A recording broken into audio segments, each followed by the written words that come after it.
హల్లెలూయా. దేవునామానికి మహిమ కలుగును గాక. ప్రభువైన యేసుక్రీస్తు నామములో మీ అందరికీ నేను శుభాలు తెలియజేస్తున్నాను.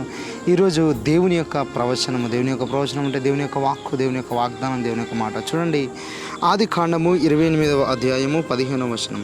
ఇదిగో నేను నీకు తోడై ఉండి నీవు వెళ్ళు ప్రతి స్థలమందు నిన్ను కాపాడుచు ఈ దేశమునకు నిన్ను మరలా రప్పించేదను. నేను నీతో చెప్పినది నెరవేర్చే వరకు నిన్ను విడువనని చెప్పగా. హల్లెలూయా.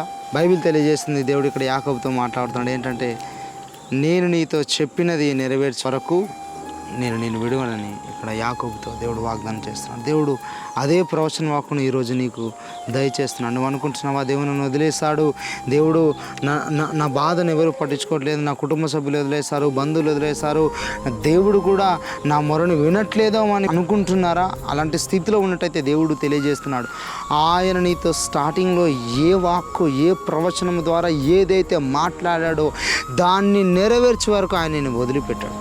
దేవుడు అన్యాయస్తుడు కాదండి మనల్ని విడిచిపెట్టడానికి. చూడండి, ఎవరైనా మనకు సహాయం చేస్తేనే, ఏదో మాట సహాయమైనా, డబ్బు సహాయమైనా, ఏ సహాయమైనా సరే, మనకు ఎవరైనా సహాయం చేస్తేనే మనం వారికి మరలా తిరిగి సహాయం చేయాలి, వాళ్ళకి సహకరించాలని మనం అనుకుంటాం.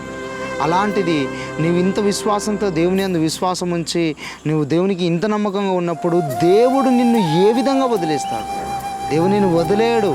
బైబిల్ తెలియజేస్తుంది, ఆయన నీకు ఏ వాగ్దానము, ఏ ప్రవచనమైతే, ఏ ప్రవచనము ద్వారా, ప్రవచన వాక్కు ద్వారా దేవునితో మాట్లాడాడో ఖచ్చితంగా దేవుడు దాన్ని నెరవేర్చే వరకు నిన్ను విడిచిపెట్టాడు.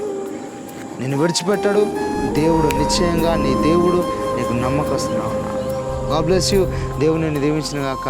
దేవుడి యొక్క ప్రవచన వాక్కు నీ జీవితంలో స్థిరపరిచి నెరవేర్చిన గాక.